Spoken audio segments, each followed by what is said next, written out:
So, if you've ever tried to create an ad campaign using AI, you already know the biggest problem. It takes forever. You generate an image in Midjourney, then you have to switch over to Runway for the actual video, maybe jump over to another tool to make some variations.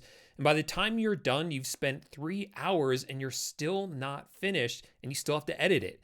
But I just found this tool that completely solves this problem. It lets you build an entire AI ad campaign as one automated workflow. You make one change and everything updates. You need a new product, just swap it in. This is honestly the solution I've been waiting for. Let me show you how this works. The tool we're going to use today for this AI video workflow is called ImagineArt. I'll have a link for this in the description down below. And I also wanted to let you know that they are the sponsor of today's video. The first thing you'll notice when you create an account is that there is a lot you can do with ImagineArt.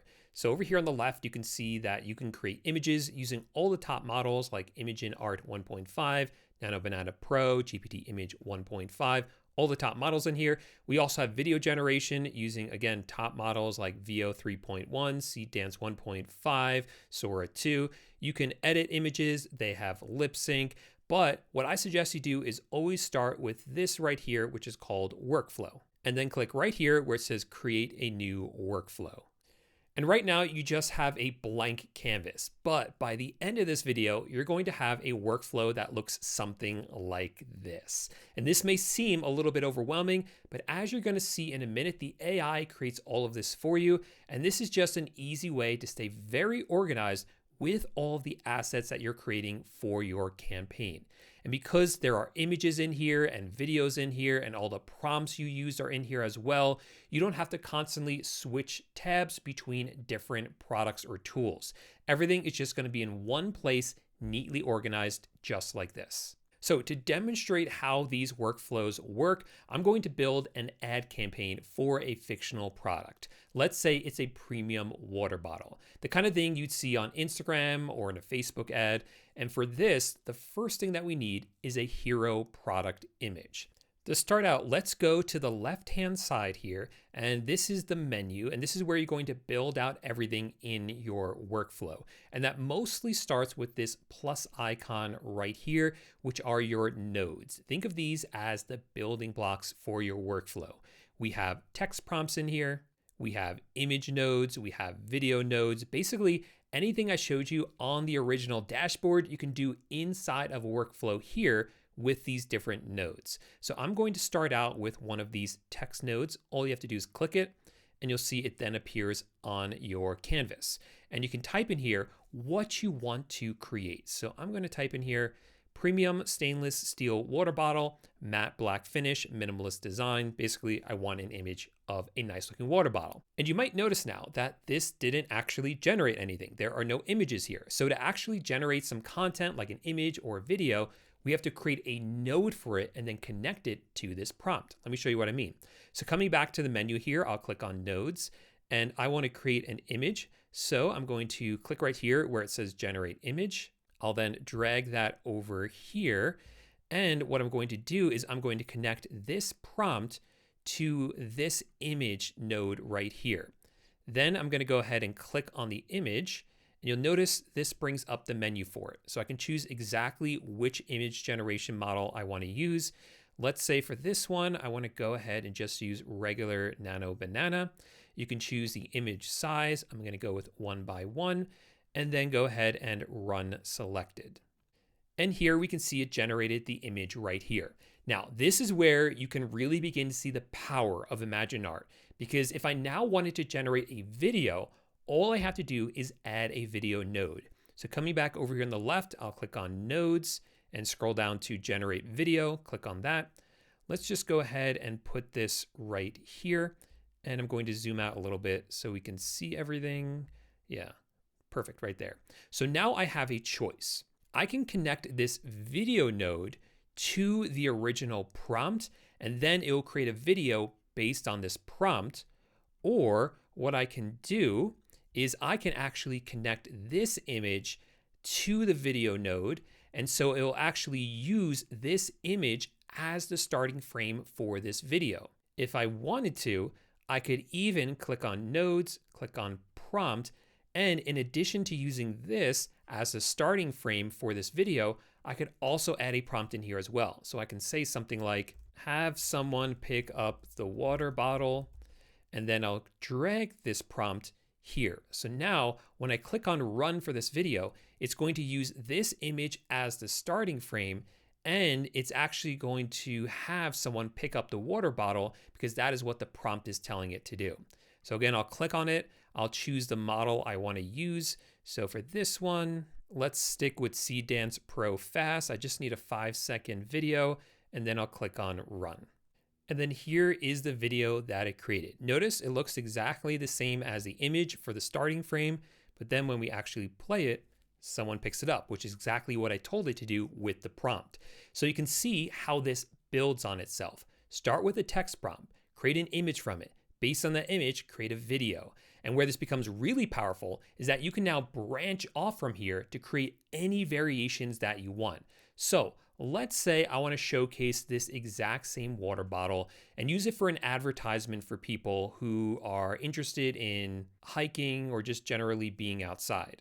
What I can do is, instead of starting all the way from the beginning from scratch, I'm going to take my already winning product, which is this one right here, and I'm going to go ahead and add a new text prompt. So I'll click on text prompt, bring that over here, and then I'll go ahead and type in same water bottle, outdoor hiking setting, mountain background, natural daylight, adventure, lifestyle photography. So that's my new prompt.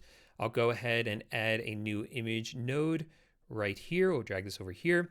And I'm going to connect this image up with this one. So it's going to use it as a reference and connect up this prompt with this image as well. So it's going to use that prompt. Now coming in here, I'll select Nano Banana again and click on run. And it's now going to create this water bottle in this setting using this prompt. Look at that, same bottle design, same style, but now a completely different context. This is how brands create consistent campaigns across different platforms and audiences. You're not starting over every time, you're building on what already works. Let's try one more variation. I'll go ahead and zoom out a little bit here. And for this one, I'll go ahead and add another text prompt. I'll put that one right here. And for this time, I'll tell it to use the same water bottle, but in an office setting. Then of course, I'll choose an image node, throw that right down here and drag that prompt in and drag this image as well for a reference. And then we'll switch back to Nano Banana and actually run this. And then here is the image that I created right here. Same water bottle again, just a different context. Now, why this is huge is because for all of these, we are eventually going to create a video. But people waste a lot of money and a lot of time generating videos because they start with generating videos.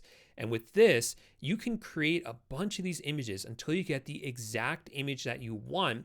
And then using that image, you can then create the video. And that's going to save you a ton of time and money. So for instance, I went through all of these and I decided that this is the ad campaign we want to go with. So now I can click on create a video node. So generate video. Let's bring that over here. Let's connect this image as a start frame. We'll then add a prompt node and we'll tell it something like the camera pans around the water bottle, and then I'll go ahead and connect that and click on run. But notice what's really cool here. I've already created this prompt once. Let's say I want to do the exact same thing with this image. Well, I can do that because now what I'll do is while that one's generating, I'll go ahead and create another video node, put this one up here, and I'll connect this image to it and this same prompt as well. So we're going to get the exact same effect created or done to both of these images. I'll click on run for this one. And you can see how you can just keep branching off from here using these different connectors. So both the videos are now finished. Let's go ahead and watch this one. You'll notice it is now panning around that water bottle. That looks fantastic. Here's the other one up here. Same exact effect, just in a different environment. But let's say I watch these and I realize I don't like them. I actually wanted to zoom in instead. Well, what I can do is I can create a different node for that prompt, or I can just change this prompt right here. I can say the camera zooms in on the water bottle. Then I can go ahead and click on run for both of these, and it is going to rerun that video generation with this new prompt. So both of them are now finished. You see it is slowly zooming in on the water bottle for that one, and same thing for this one. And let's say you're doing this for a client and the client's really difficult and comes back to you and says, actually, I liked it better when it was panning around. No worries, because it saves all of them. All you have to do is click back and you can see the original video that it generated. And that works across all of these different ones. So even if you change up the prompt, you don't lose the original asset that you created. Now, before we move on and I show you some of the other cool things that you can do with ImagineArt, if you're enjoying this video so far, just do me a quick favor, give it a thumbs up, subscribe to the channel. That really helps me out and it will let me know that you like content like this, and I'll continue to make more of it in the future. One of the coolest things about creating a workflow like this inside of ImagineArt is that you've basically just created a template that you can use over and over and over again without having to start over. So for instance, let's say you build out this entire thing and then your client you're working with says, oh, actually, we've changed the design of the water bottle entirely. Well, instead of having to start over, all you have to do is replace your old water bottle with the new one. So I'm going to start over here on the left. I'm going to go ahead and click on Node, and I'm going to click on Upload, because in this case, the client actually gave me an image of the water bottle they're going to be using. So here is our new water bottle. I'm just going to go ahead and drag it over here to be organized. And what I'll do is now connect this to our original image, and I'm going to change this prompt and say something like, create a product image of this water bottle. It sits on a simple desk. Now, if I go ahead and run it, it's now going to create that image based on this one and this prompt, of course. There we go. And now what I can do is I can just rerun every single node. So we have this one up here where someone picks it up. I'll click on, I don't have to type anything new out. Everything's already connected. All I have to do is click on run. It's now going to use the same prompt we had before, which is someone picks up the water bottle, but it's going to use this new image. Over here, again, we have this image that it created using this prompt where it's telling it to put it outside. I'll click on run again. This one right here where it's telling you to put it into an office, I'll click on run again. So now that both of these are complete, I can go ahead and regenerate the videos that were made from these images by coming over to the videos and clicking run, and coming up here, we can see the other video that finished of the one on the table with someone picking it up. And of course, just like before, if you ever want to go back to the original design, you can always do that by clicking on these little arrows. So I absolutely love that you never have to start over from scratch ever again. Another really smart way to use this is that if you know that this is a workflow that works for you, just go ahead and come back to the workflow page where it shows all your workflows. Click on these three dots and you can actually duplicate it. So you can have this basically as a template for any future campaigns that you're working on without having to start over. Now, returning back to our water bottle workflow, I've created a little bit of a mess here. So what's nice about ImagineArt is that you can actually organize this and make it look really visually nice and easy to follow. Easiest way to do that is just by starting to drag things around here. So I'm just gonna go ahead and drag some things around just to have it make a little bit more sense. Here we go. And basically what I did here was I organized these into different campaigns. So here we have the generic sort of hero images. Here are the outdoor shots. And then here are the regular lifestyle shots, like office building kind of campaign that we're running. And what you can also do is click right here where it says section, and this will allow you to create squares around different areas or sections. So I'll go ahead and draw one around this one, which are the office images, and I'll call this one office. Then I'll drag another square or another section over here, and I'll even change the color to green. And then for this one, we'll do the same thing. I'll call this one hero, and I'll change the color to yellow. So now zooming out, you can see all the different sections of your campaign. And then finally, if you work with a team, you can collaborate on any of these projects. Multiple people can be working on a workflow at once. And there are some collaboration tools in here as well. So on the left here, there are these sticky notes. So I can add a sticky note like over here and say something like, do you guys like image 1 or 2 better, right? And then my teammate might come in and switch between both of these and say, you know what, I like the second one better. So then they'll do a sticky note in their color, so maybe orange, and say something like, I like the second one better. So it makes it very easy to collaborate on these workflows. So there you have it. That's how you build a complete ad campaign in less than 30 minutes using ImagineArt. One platform, all the models you need, and this workflow system that makes everything repeatable and scalable. If you want to try this out for yourself, click the first link down below in the description to get started with ImagineArt. Thanks so much for watching, and I'll see you in the next video. Bye for now.